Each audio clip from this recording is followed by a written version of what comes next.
히브리서 11장 38절 39절 이런 사람은 세상이 감당하지 못하느니라. 그들이 광야와 산과 동굴과 토굴에 유리하였느니라. 이 사람들은 다 믿음으로 말미암아. 모든 스포츠계에는 명예의 전당이 있습니다.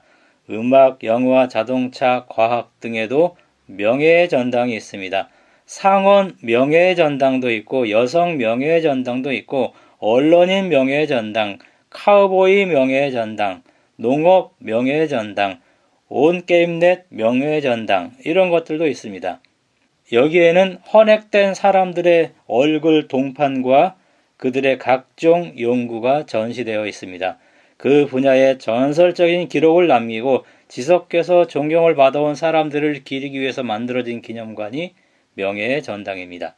히브리서 11장은 믿음의 사람들의 명예의 전당이라고 생각합니다. 거기에는 세상이 감당하지 못한 믿음 때문에 믿음의 명예의 전당에 들어간 사람들의 명단 일부가 나오는데요. 구체적 이름으로는 16명이 나옵니다. 히브리서 11장 1절에 보면은 믿음의 두 측면이 나옵니다. 첫째, 바라는 것들의 실상이에요. 시간적인 것을 말합니다. 두 번째는 보지 못하는 것들의 증거입니다. 공간적인 것을 말합니다. 여기 실상은 재산에 대한 권리 증서란 뜻도 있어요. 그렇다면 히브리서 11장 1절을 이렇게 번역할 수 있어요. 이제 믿음은 우리가 바라는 것에 대한 권리 증서요. 우리가 보지 못하는 것에 대한 확실성입니다. 이렇게 번역할 수도 있는 것입니다. 권리 증서만 있으면 내가 그것을 한 번도 본 적이 없다 할지라도 그것은 내 소유입니다. 믿음은 하나님이 나를 위해 준비해 놓은 영광스러운 미래에 대한 나의 권리 증서입니다. 히브리서 11장 1절에 믿음이 가능하게 하는 두 가지 주요 기능이 나옵니다. 그것은 소망을 실체로 바꾸어주고 보이지 않는 것을 보게 하는 기능이 있습니다. 믿음은 보이지 않는 것과 영원한 것을 보는 기관입니다. 믿음이 눈이라면 성경은 그 믿음이 쓰고 보는 안경입니다. 믿음으로 성경을 보면 보이지 않던 것들, 영원한 것들이 보입니다. 감각의 세계에서는 보는 것이 믿는 것입니다. 그러나 믿음의 세계에서는 믿는 것이 보는 것입니다. 우리는 보는 것이 아니라 믿는 것으로 살아갑니다. 사람의 눈은 1만 7천 가지 색깔을 구별할 수 있어요. 사람이 보지 못하는 세상을 보는 동물들도 있어요. 매는 사람보다 4배에서 8배나 멀리 볼 수 있어요. 그러나 간상세포가 없어서 밤에는 보지 못합니다. 올빼미는 눈동자의 크기를 자유롭게 조절해서 인간과 비교하면요 100분의 1 정도의 빛만 있어도 뚜렷하게 볼 수 있습니다. 뱀은 적외선을 감지하기 때문에 사람이 볼 수 없는 세상을 봐요. 뱀의 눈에 인간은 알몸으로 보인다고 합니다. 나비와 벌 같은 곤충은 인간이 볼 수 없는 자외선을 봅니다. 개구리와 물고기는 물체가 움직여야만 볼 수 있어요. 후각과 청각이 뛰어난 개는 시각은 형편없어서 완전한 생명이기 때문에 흑백 TV처럼 봅니다. 대부분 곤충은 세상을 모자이크처럼 보기 때문에 아름다운 여인이 벌의 눈에는 흉측하게 보인다고 합니다. 그리스도인은 항상 믿음의 눈으로 바라는 것들과 보지 못하는 것들을 보면서 살아갑니다. 바라는 것들과 보지 못하는 것들이 그리스도인의 생활을 지배합니다. 그들의 시선을 끌어요. 그들에게 힘을 주고 그들의 습관과 품성을 형성하게 해주지요. 그리고 그들의 애착심을 인도해 줍니다. 바라는 것들과 보지 못하는 것들은 문맥상 16절에 나오는 하늘나라죠. 더 나은 본향을 의미합니다. 히브리서 10장 37절에는 의인은 믿음으로 말미암아 살리라라는 하박국의 말씀을 인용하면서 믿음을 강조합니다. 그리고 11장은 믿음의 사람들을 예증으로 그 진리를 변증하지요. 여기에 보면은 선한 사람들이 나와요. 그리 선하지 않았던 사람들도 나옵니다. 악했던 사람들도 있어요. 계명을 범한 사람들도 있어요. 죄 가운데 살았던 여인들도 있고요. 믿음이 없었던 사람들도 나옵니다. 살인자였던 사람도 나와요.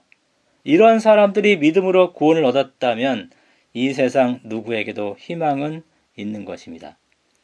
여기 여러 사람이 나오죠.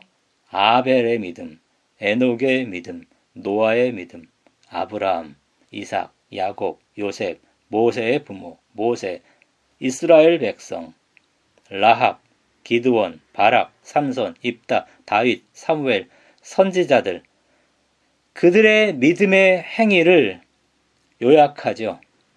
그리고 믿음으로 참아낸 고난들을 여기서 요약해서 설명합니다. 여기 보면은요, 고난을 참는 것도 믿음이에요. 모든 믿음의 사람이 다 기적적인 구원을 경험한 것은 아닙니다. 다니엘 3장 16절에서 18절에서 히브리 청년들의 믿음이 나오죠. 그리 아니하실지라도 이런 믿음이 필요합니다.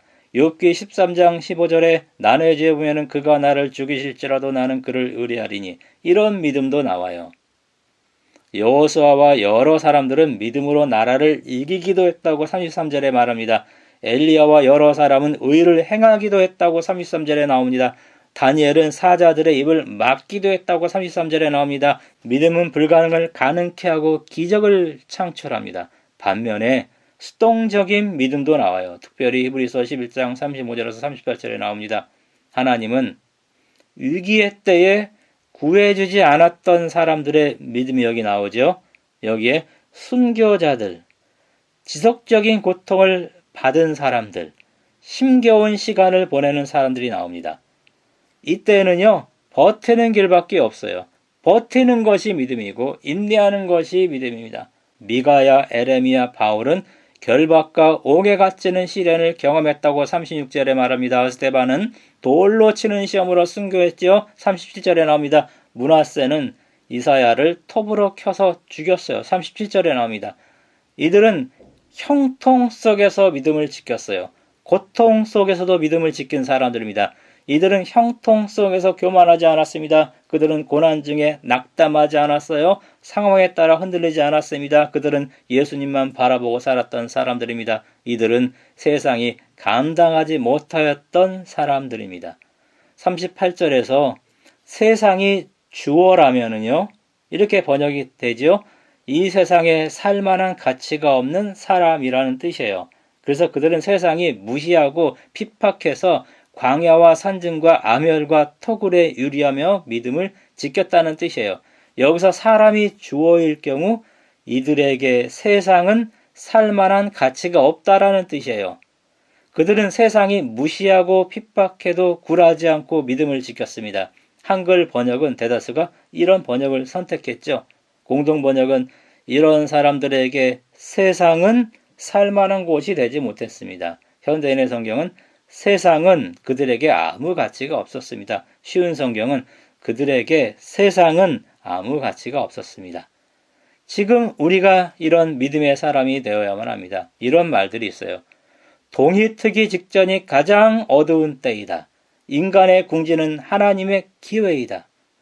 이런 때에 하나님이 역사한 경우가 있어요. 그러나 하나님이 역사하지 않았던 경우들도 있어요. 계속 동이 트지 않아도, 계속 어두워도, 계속 궁지에 있어도 그리스도인은 하나님을 계속 신뢰해야만 합니다. 이것이 진짜 믿음이고 세상이 감당하지 못하는 믿음입니다. 히브리서 11장 39, 40절에 보면은 지금까지 언급된 믿음의 거장들은 누구도 약속을 받지 못했다고 말합니다. 비록 잠시 어떤 성취를 얻었겠지요. 그러나 궁극적 보상은 아직도 하늘에 있는 것입니다. 6절의 상은 이 세상에서 다 받는 상이 아니에요. 재림의 때에 더 좋은 것이 모든 사람에게 이르러 올 것입니다. 지금은 믿음으로 그 소망을 누리는 것입니다. 히브리서 3장 7절에서 4장 13절에는요. 믿음을 가진 사람은 이미 하나님의 안식에 들어가지만 충만한 형태의 안식은 아직도 우리 앞에 놓여 있다고 말합니다. 히브리서 11장에서는요. 안식이 언급되지 않았어요. 약속, 소망, 상급이라는 비슷한 용어가 나옵니다. 그리스도인은 믿음으로 이 세상 넘어 그의 최종 본향을 바라봅니다. 이런 사람들은 믿음의 명예의 전당에 다 들어갈 것입니다.